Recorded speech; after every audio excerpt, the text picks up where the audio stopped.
A little disclaimer, all the information contained in this story was obtained by news sources, national and local.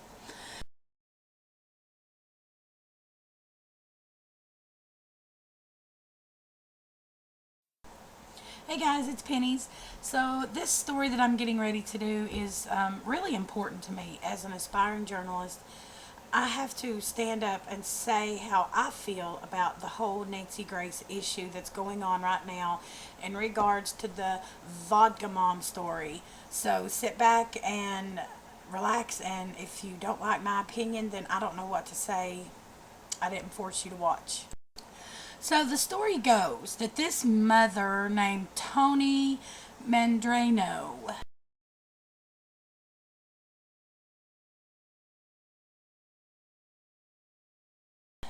who was dubbed the vodka mom by Nancy Grace, got drunk and fell asleep on top of her little baby, and he essentially suffocated to death. Now I know what you guys are thinking. This is a flashback to the Melinda Duckett story,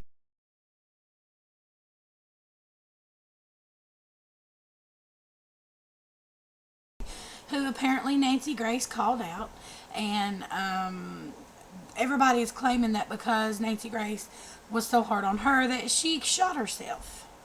Back to this original story.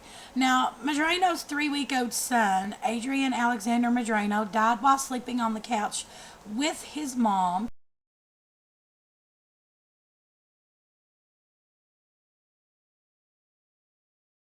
on November 22nd, 2011.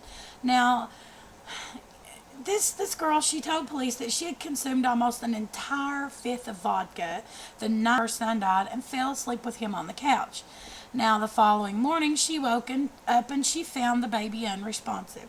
Now, one thing that people seem to be overlooking in all of these reports, almost every report that's out there, including Nancy Grace's, is that the dad had warned this mom more than once. You are going to kill that baby sleeping with him on the couch with you. You need to stop doing it.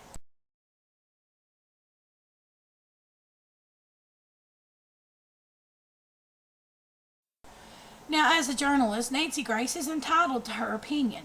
Her opinion was that the mom was not charged sternly enough for the crime she committed.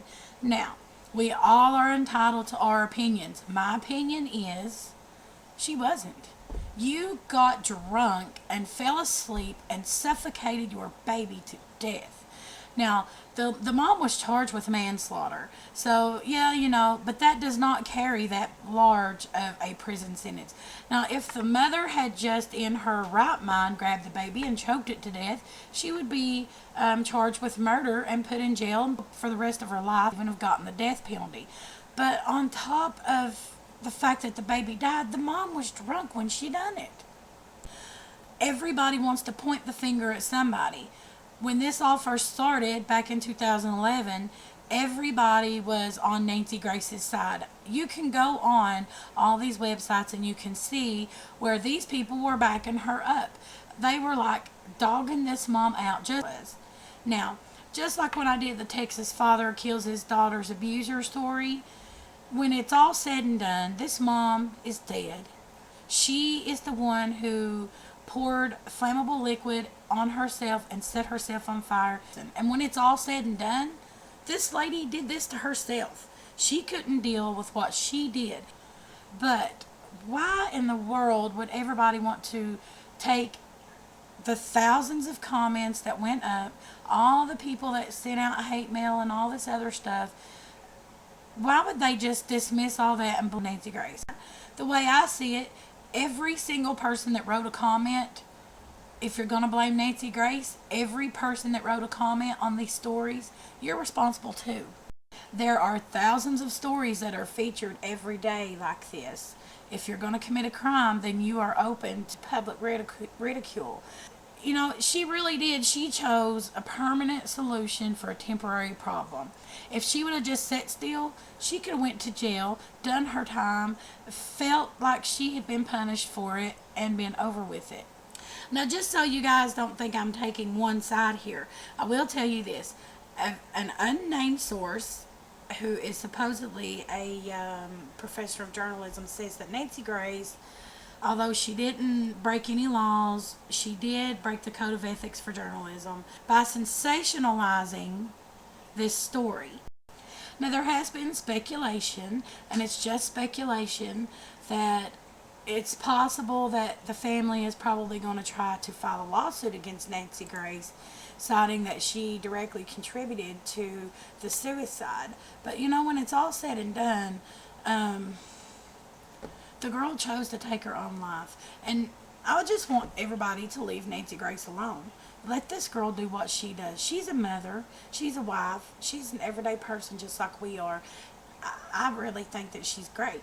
And, you know, that's neither here nor there, I guess. But, you know, she's just doing what she does, you know. They think she went too far. A lot of people might think she went too far. But that is why I'm doing this video. I want you guys to give me your opinions on what you think about this. And Nancy Grace, I don't know if you'll ever see this. I think you're a great journalist.